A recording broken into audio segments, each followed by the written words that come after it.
या तो कांग्रेस रहे या तो भाजप रहे। हमें भाजपना वड़ता प्राणी थया त्यारे कांग्रेस से विन में जाहे जाहे जाहे। आम आदमी गया वखते पण अमारी 60 सीट हराववा माटे ज ऊभी थी अने फरी तेज धारदार हथियार करवा माटे भाजपना कार्यकरोए एवुं कीधुं के विसावदर में फलाणा भाई ने टिकिट ना आपी। ये फलाणा भाई ने टिकिट आपवा माटेनो कारसो नक्की थई गयो। हमें लोकोने उश्केर्या कि हमें जेनुं नाम दीधुं एने आपी ज नहीं, बीजाने ज आपी। एम करीने एने सीट जीताडीने 27 में कांग्रेसनुं गळुं कपाई जाय एटले गरीब प्रजानुं, खेडूतनुं, सामान्य माणसनुं गळुं कापवा माटे एक धारदार हथियार छे। एनुं नाम एटले आम आदमी पार्टी। તમે कांग्रेस से ही नेता पैदा करे, भारतीय जनता पार्टी से नेतानो खात्मो बोलावे। हमारे त्या सिंहो हता, त्या हूँ छे मारे कहेवानी जरूर नथी आ बधाने। आम आदमी पार्टी नहीं हाले तो भारतीय जनता पार्टी त्रीजी कंईक पार्टी लई आवशे। કેશોદમાં એક નવો ચહેરો આમ આદમી પાર્ટી ઊભો કરી રહી છે, પ્રવીણ રામ નામ એમનું છે, એ કેશોદથી જ આવે છે। એ પહેલાં 2022માં એક બીજો ચહેરો હતો, પરંતુ એમને ફૂલ હાઇલાઇટ કરે છે અથવા તો એમને આમ આદમી પાર્ટી ઘણા સ્થાન આપે છે। આપને લાગે છે કે 27માં એ ચેલેન્જ સાબિત થઈ શકે? પ્રવીણભાઈ ઘોસિયા ગામના છે, તાલાળાના છે। એ માત્ર અહીં ઇન્ચાર્જ છે, ના તો એ અહીંયા આગળ કામ કર્યું હતું, આગળ લડ્યા નહોતા અને એમને અહીં કોઈ લડવું હોય એવું મારા ધ્યાનમાં નથી। બીજા લોકો એને મતલબ એ વાતને સામે બે આહિર નેતાને કરવા અને યાદવા સ્થળે ઊભી કરી દેવી, એના માટે થોડા મિત્રો બહુ ખૂબ પ્રયાસ કરે ખરા, પણ આટલા તો ના સમજ અમે નથી એવું મારું માનવું છે કે હું બેહતરીન હથિયાર હશે તો હથિયાર થઈશ લોકો માટે, અને નહીં તો હું કિંગ મેકરની ભૂમિકા કરીને બેહતરીન હથિયાર ગોતીશ। એ મેં તમને પહેલાં જવાબ આપી દીધો। નમસ્કાર, આપ ગુજરાત તક જોઈ રહ્યા છો। સૌરાષ્ટ્રના પ્રવાસે છે, સ્થાનિક સ્વરાજની ચૂંટણી છે, અલગ અલગ ઉમેદવારોને નેતાઓને મળી રહ્યા છે, માહોલ જાણવાનો પ્રયાસ કરી રહ્યા છીએ। ત્યારે અમે જૂનાગઢના એક ગામમાં આવ્યા છીએ અને ગામમાં કોંગ્રેસના એક કદાવર નેતા સાથે વાતચીત કરવાના છીએ, માહોલ જાણવાના છીએ, એમનો શું, કેમ કે એ પણ પ્રવાસ કરી રહ્યા છે ને પ્રવાસ કરતાં કરતાં જ અમને બામણાસા ઘેડમાં મળી ગયા, એટલે હવે એમની સાથે પણ વાતચીત કરીશું। અમારી સાથે જોડાયા છે કોંગ્રેસના કદાવર નેતા હીરાભાઈ જોટવા। હીરાભાઈ, સૌથી પહેલાં તો થેન્ક યુ ટાઈમ આપવા માટે।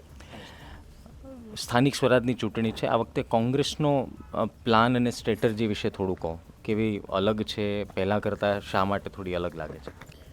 સામાન્ય રીતે કોંગ્રેસ એટલે પ્રજા ને પ્રજા એટલે કોંગ્રેસ, પણ આ વખતે ગામડામાં જે કોંગ્રેસ તરફનો ઢાળ છે, ઉત્સાહ છે, એ ઉત્સવ જેવો છે।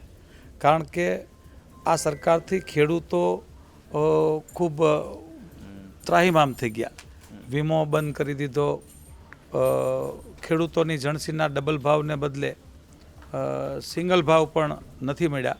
એના કારણે ગ્રામ્ય વિસ્તારમાં ખૂબ તકલીફ છે। અમારે હું જ્યાં જાઉં ત્યાં એક વાત આવે છે કે કોંગ્રેસની સરકાર હતી ત્યાં સુધી એક ખાંડી માંડવી અમે વેચતા તો 1 તોલું સોનું આવી જતું। તો સામાન્ય રીતે 5-7 ખાંડી માંડવી થાય તો 5-7 તોલા મળતા। હવે 4-5 ખાંડી વેચીએ ને તો 1 તોલું સોનું આવે। એમના લીધે તકલીફ ક્યાં પડી ખેડૂતોને કે એમના દીકરાઓની સગાઈ પરણાવવામાં અમારામાં સોનું આપે તો એ એમની સગાઈ ઇઝીલી થઈ જતી અને એમનું ચાલી જતું। હવે સગાઈઓ નથી થતી, છેટ ગોધરા સુધી જવું પડે એમ લોકો દાંત કાઢતા હોય છે। એટલે એ ખેડૂતોને ઘણી બધી મુશ્કેલીઓ છે એવી। વીમો આપવાને બદલે વીમો સંપૂર્ણ બંધ કરી દીધો। આ કારણોસર મને એમ લાગે કે સ્ટ્રેટેજી કરતાં લોકો જ્યારે સામે આવીને સ્ટ્રેટેજી આપે આપણને તો જ પરિવર્તન શક્ય છે, અને આ વખતે એ લાગે છે। અમે ગામડામાં ફર્યા અને ખેડૂતોની ઘણી બધી વાતો ખેડૂતોએ જ અમને કરી, પરંતુ સરકાર એક તરફ કહે છે કે અમે તો ખેડૂતોની આવક બમણી કરવા પ્રયાસ કરી રહ્યા છે અને બમણી થઈ ગઈ છે, અને એ દર વખતે એ વાતનું જશ લે છે કે અમે આ રાહત પેકેજ જાહેર કર્યું, અમે ખેડૂતોના ખાતામાં આટલા રૂપિયા આપ્યા। અને બીજી બાજુ એ છે કે કોંગ્રેસની આટલા બધા મુદ્દાઓ છતાં સત્તામાં તો ભાજપ આવી જાય છે।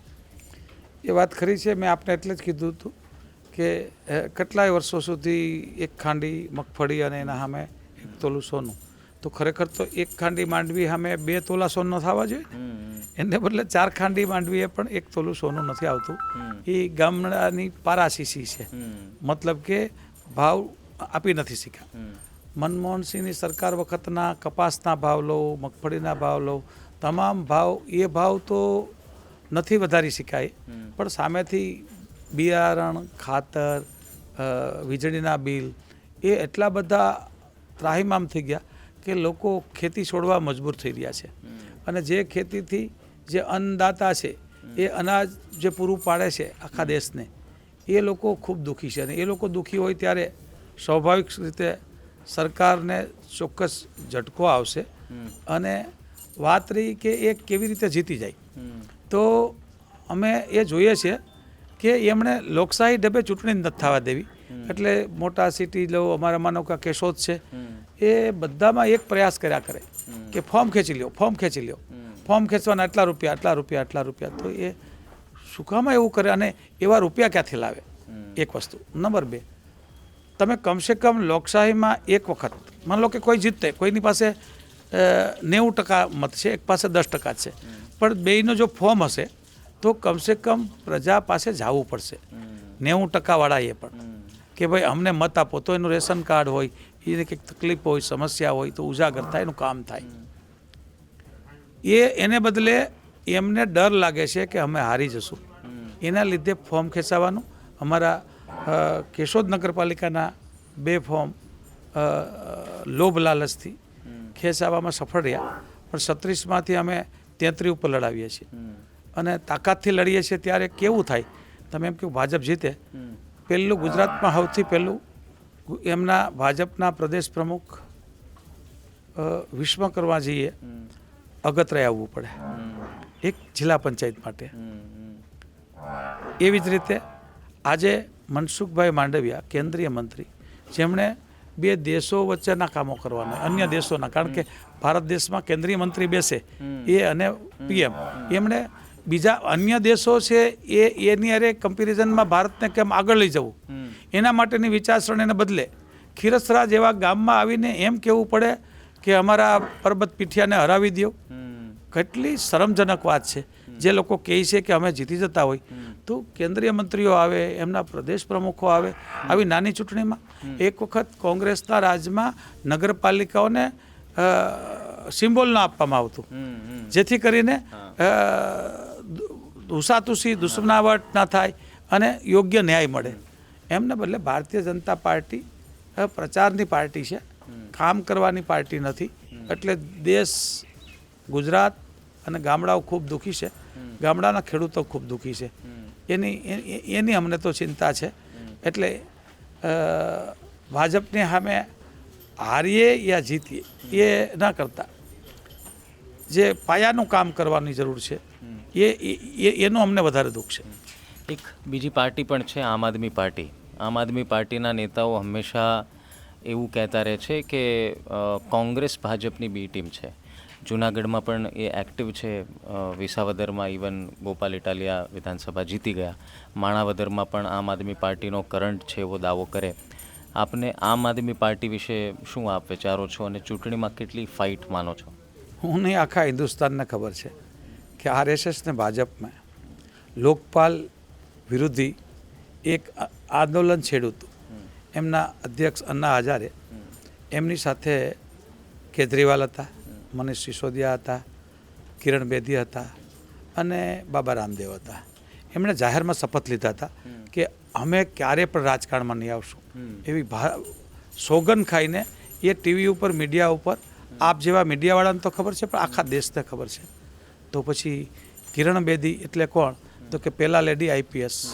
એમની એ ઇન્દિરાજીની ગાડી માર્કેટમાં જાય અને એને ડિટેન કરે છે.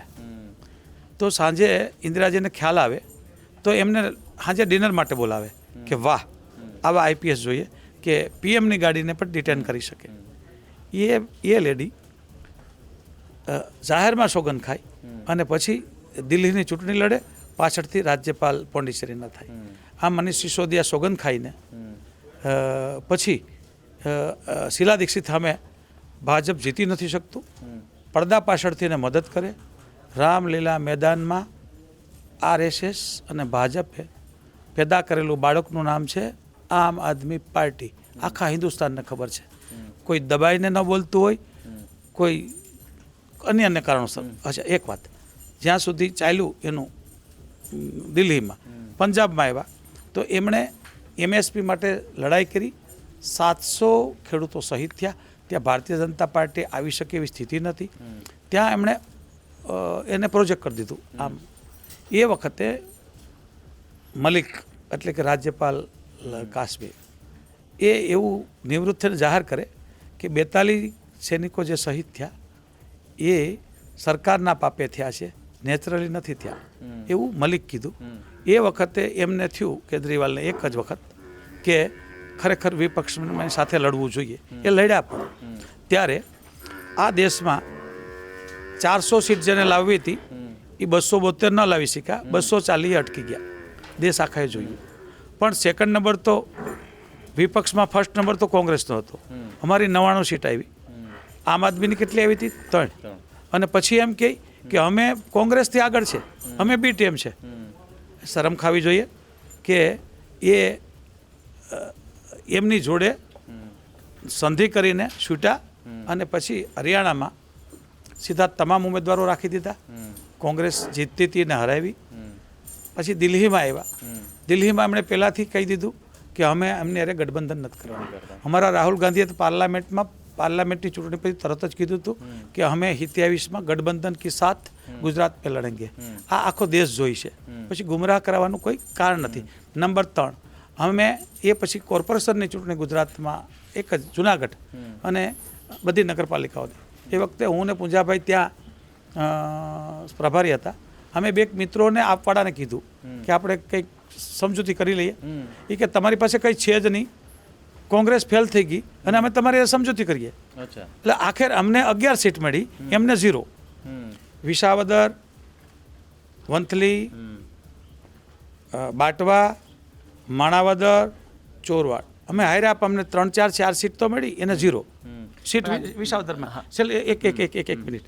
એ વખતે માંગરોળમાં લોકલ લોકોએ ગઠબંધન કર્યું. એમાં એમને 1 જ સીટ મળી, અમને 16 સીટ મળી. અને પછી એમ કહે અમને કે તમારું કશું નથી. એટલે ગુમરાહ કરાવવાનો ધંધો આમ આદમી કરે છે. આ જ્યારે ગઠબંધનની વાત આવે ત્યારે આમ આદમી પાર્ટીના નેતાઓ એવું કહે છે કે અમારી વાત જ્યારે કોંગ્રેસ સાથે થઈ અને એ વાતને ધ્યાનમાં રાખીને અમે વાવની પેટા ચૂંટણીની બેઠક, કડીની બેઠક છોડવા તૈયાર હતા અને વિસાવદરની બેઠક અમને આપવાની વાત હતી, પરંતુ કોંગ્રેસે દગો કર્યો. દગાખોર પાર્ટી એ છે, એની સાબિતી એ છે કે વિસાવદરમાં એમણે ચૂંટણી જાહેર થાય પછી સામાન્ય રીતે ઉમેદવાર થતા હોય. એને 5 મહિના પહેલાં ભારતીય જનતા પાર્ટીને સોદો કરી અને એમણે જાહેરાત કરી દીધી આયા એક તરફી. ના તો કોંગ્રેસના નેતા હું અથવા એ વખતના ભરતભાઈ અમીપરા યા તો તમામ લોકો કોઈને પણ વિશ્વાસમાં રાખ્યા વિના એમણે સ્ટ્રેટેજીથી શરૂ કરી દીધું અને કોંગ્રેસને પણ ઉશ્કેરવાનો ધંધો કર્યો. અને એ એક તરફી એમ વાત કરે કે પાછળથી કે અમને વિશ્વાસમાં લીધા. વિશ્વાસમાં તમે અમને નહોતા લીધા. અને ચૂંટણી પહેલાં 5 મહિના એ વિસાવદર અને જૂનાગઢની આખી જનતા જાણે છે. તમે પણ જાણતા જ હશો કે એને 5 મહિના ચૂંટણી પહેલાં પહેલી વખત જાહેર કરે છે. તો એમાં ક્યાં ગઠબંધન હતું? કઈ રીતે ગઠબંધન હતું? કોઈ રીતે નહીં. અને એ વિસાવદરવાળી શું વિસાવદરમાં તો એ 22માં જીતા હતા જ, એની સીટ એ જીતી ગયા. એ લોકો એમ કે કોંગ્રેસવાળા ભાગી જાય તો ભૂપતભાઈએ શું કર્યું? એ કોનો હતો? આમ આદમીનો. એમની સીટ એ જીતા, એમાં શું મીર માર્યો? હા, આ જગમાલભાઈ લડ્યા હતા, એ પાર્ટી છોડી ગયા. ભાદરકાભાઈ પાર્ટી છોડી ગયા. તાલાળામાં ડીબી સોલંકી એની આમ આદમી પાર્ટી છોડી ગયા. છેલ્લે કરપડા છોડી ગયા. ઉમેશ મકવાણા છોડી ગયા. ઇન્દ્રનીલ રાજયુગુરુ અને વસરામ સાગઠિયા છોડી ગયા. આવા તો કેટલાય મને નામ નથી આવડતા એટલા આમ આદમી છોડી. અહીંના એસસી સેલના જિલ્લાના પ્રમુખ અને અસંખ્ય લોકો આમ આદમી છોડી કોંગ્રેસમાં જોડાઈ ગયા છે. આમ આદમી પાર્ટીનું કંઈ છે નહીં. ગુજરાતમાં ત્રીજું પરિબળ ક્યારેય ન હતું. જોઈ તો જનતા દળ હોય, જોઈ તો રાજપા હોય, જોઈ તો જીપીપી હોય, જોઈ તો ઓબીસી હોય કે આલ્યો માલ્યો કોઈ પણ હોય, 2 જ પાર્ટી આવે, યા તો કોંગ્રેસ રહે યા તો ભાજપ રહે. હવે ભાજપના વળતા પ્રાણી થયા ત્યારે કોંગ્રેસ છે વિનમાં જાહે. આમ આદમી ગયા વખતે પણ અમારી 60 સીટ હરાવવા માટે જ ઊભી હતી અને ફરી તેજ ધારદાર હથિયાર કરવા માટે ભાજપના કાર્યકરોએ એવું કીધું કે વિસાવદરમાં ફલાણા ભાઈને ટિકિટ ના આપી. એ ફલાણા ભાઈને ટિકિટ આપવા માટેનો કારસો નક્કી થઈ ગયો. અમે લોકોને ઉશ્કેર્યા કે અમે જેનું નામ દીધું એને આપી જ નહીં, બીજાને જ આપી. એમ કરીને એને સીટ જીતાડીને 27માં કોંગ્રેસનું ગળું કપાઈ જાય એટલે ગરીબ પ્રજાનું, ખેડૂતનું, સામાન્ય માણસનું ગળું કાપવા માટે એક ધારદાર હથિયાર છે. એનું નામ એટલે આમ આદમી પાર્ટી. તમે પક્ષ છોડીને જવાની વાત કરી તો એ તો તમારાથી પણ ગયા છે. જવાહર ચાવડા ચૂંટણી લડ્યા 17માં, જે ગયા ભાજપમાં. અરવિંદ લાડણી ચૂંટણી લડ્યા, જીત્યા, સિમ્બોલનો યુઝ કર્યો કોંગ્રેસનો, જતા રહ્યા ભાજપમાં.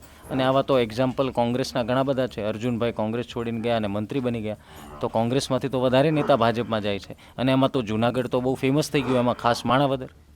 હા, આપને એ જ કહેવા માગું છું કે એક બે નહીં 75 જણા ગયા. એક બે નહીં 75 જણા ગયા. એ પ્રચાર એમ કરે કે કોંગ્રેસમાંથી જ જાય છે, એટલે મારે કહેવું પડ્યું. આ ભાજપમાં આખા ગુજરાત ને ભારતમાં ખબર છે કે એમણે પેલા અડવાણીજીથી લઈને મુરલી મનોહર જોશી સુધીને નેતૃત્વ શક્તિ છે એને પૂરી કરી દીધી કેન્દ્રમાં.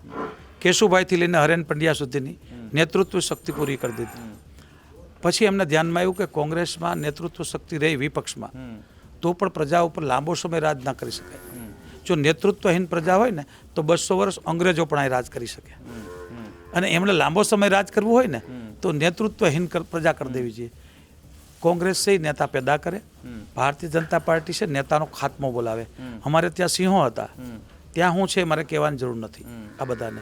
અને એ બધાને યા તો લોભ લાલચ, ધાક ધમકી યા તો સત્તા, જે પણ વસ્તુ લોકશાહીની પ્રક્રિયાથી વિરુદ્ધમાં જઈને જે દેશની કોંગ્રેસ સરકાર વખતે એક ચાવાળાને વડાપ્રધાન બનાવી શકાય. જો એમણે કસડી નાખ્યા હોત તો એ ક્યાં હોત? પોતે મોદી સાહેબ એમ કે મારા મમ્મી તો સામાન્ય મજૂરીનું કામ કરતા હતા. એવા એક માણસને પણ આ દેશના વડાપ્રધાન સુધી જવા દે, એ કોંગ્રેસની વિચારધારા ક્યાં? અને આ લોકો જે કસડી નાખે અને જેને જેલમાં મોકલી દે, કોઈને પૈસાથી ડરાવે, કોઈને કેબિનેટ મંત્રી આપી દે છે, એટલે કે લોભ લાલચ ધાક ધમકી વગેરે વગેરે કરીને એના તરફ જાય છે. અને આખરે લોકો છે એને નેતૃત્વહીન કરતા રહી છે. અમને વ્યક્તિગત કોઈ મને વાંધો નથી, પણ મને એવું લાગે છે કે જનતા પોતે, નેતાઓ, વિપક્ષ અને આપ જેવા સજન મીડિયાવાળા, એટલે કે દેશની ચોથી જાગીર છે, એ જો દેશનું રક્ષણ નહીં કરે ને તો મને એમ લાગે કે લાંબો સમય સુધી ગુલામીમાં રહેવું. અને અત્યારના સ્થાનિક સ્વરાજની ચૂંટણીમાં આમ આદમી પાર્ટીનું વજૂદ આપ માનો છો જિલ્લામાં? જ્યાં સુધી વાત છે ત્યાં સુધી જુનાગઢ બિલકુલ નહીં. ભાજપથી રિહાયેલા માણસ કોઈ એકાદ નેતા યા તો કોંગ્રેસથી ક્યાંક રિહાયેલા નાના મોટા કાર્યકરો, એ એટલે આમ આદમી પાર્ટી. આમ આદમી પાર્ટીનું કોઈ વજૂદ છે જ નહીં.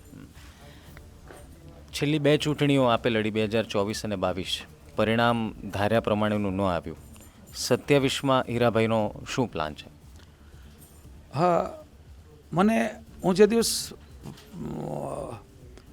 કાઉન્ટિંગ રૂમમાં બેઠો હતો એ દિવસે પત્રકારે મને પૂછ્યું કે હીરાભાઈ તમે હારી ગયા, હવે તમે શું કરશો? હું કહું મને વ્યથા છે કે ખેડૂત દુઃખી છે, ગરીબ માણસ દુઃખી છે, નાના વેપારીઓ દુઃખી છે, નાના ઉદ્યોગકાર દુઃખી છે. મારા હારી જવાથી એ બધા સુખી થઈ ગયા તો હું કાલથી કામ બંધ કરી દઉં. અને જો મને એવું લાગે કે ના હજુ પ્રજા ત્રાહિમામ છે તો મારી જે સતી રહી છે કે 4208 મત એટલે કે 2105 મત ફેરવી ન શક્યો, એ મારી ક્યાંક સતી છે. હું કોઈ ઉપર આરોપનામું કરવાવાળો નેતા નથી. એ સતીને સુધારી અને પાર્લામેન્ટમાં કચ્છ સૌરાષ્ટ્રમાં સૌથી મને વધારે સારા મતો મળ્યા હતા. મારી પાર્ટીમાં પણ ચંદનસિંહ, અમિતભાઈ, પછી ત્રીજો ક્રમે હું હતો. મને જે મતો ઓછા મળ્યા છે 1:35, જેના લીધે હું હાર્યો છું. એનું હું સતત મંથન કરતો હોઉં કે કયા કારણોથી હાર્યા.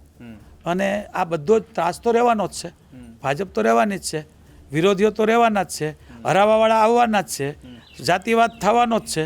પછી હું કેવી જીતી શકવાનો કે નહીં? હું નહીં જીતી શકી તો બીજાને હું કિંગ મેકરની ભૂમિકા કરીશ. પણ મને એમ લાગે કે હું જ બહેતરીન હથિયાર છું લોકો માટેનું, તો હું બહેતરીન હથિયાર થાય, નહીં તો હું હથિયાર ઊભું કરી દઈશ. હારના એક કારણમાં આમ આદમી પાર્ટીના ઉમેદવાર પણ હતા જે લગભગ 22-25 હજાર મત લઈ ગયા. અને તમારી લીડ જે હતી, જે જીતની હારની 4000 આસપાસ જ હતી. આપ માનો છો કે એ એક ટ્રમ્પ કાર્ડ પણ સાબિત થઈ ગયું? સંપૂર્ણ. મેં આપને કીધું કે 60 સીટ ઉપર હું એક જ નહીં, હું હોઉં, બાજુના અમારા માંગરોળની સીટ હોય, એવી 60 સીટ અમને આમ આદમી પાર્ટી હરાવવા માટે જ આવી હતી. હરાવીને જતી રહી, પાછી હથિયાર તૈયાર કરે છે અમારા માટે. અમને ભાજપ નથી નડતી. ભાજપ એટલા માટે નથી નડતી કે અમે સીધા આવીએ ને ભાજપની હારે એટલે લોકો ભાજપને ઘરે મોકલી દેશે. જેથી અમે 1 to 1 રહી ગયા, 182 1 to 1 રહી ગયા સાહેબ. હું ચેલેન્જ કરું કે 1 to 1 182માં હોય ને એટલે સરકાર કોંગ્રેસની જ છે, પણ હથિયારો બીજા જે છે હાથા નાખીને એ જ અમને ક્યાંય ને ક્યાંય રોકે છે. એ પાર્ટીના સિમ્બોલે અલગ. જો આમ આદમી પાર્ટીની હાલે તો ભારતીય જનતા પાર્ટી ત્રીજી કંઈક પાર્ટી લઈ આવશે. કેશોદમાં એક નવો ચહેરો આમ આદમી પાર્ટી ઊભો કરી રહી છે. પ્રવીણ રામ નામ એમનું છે, એ કેશોદથી જ આવે છે. એ પહેલાં 2022માં એક બીજો ચહેરો હતો, પરંતુ એમને ફૂલ હાઇલાઇટ કરે છે અથવા તો એમને આમ આદમી પાર્ટી ઘણા સ્થાન આપે છે. આપને લાગે છે કે 27માં એ ચેલેન્જ સાબિત થઈ શકે? પ્રવીણભાઈ ઘોસિયા ગામના છે, તાલાળાના છે. હા, એ માત્ર અહીં ઇન્ચાર્જ છે. ના તો એ અહીંયા આગળ કામ કર્યું હતું, આગળ લડ્યા નહોતા, અને એમને અહીં કોઈ લડવું હોય એવું મારા ધ્યાનમાં નથી.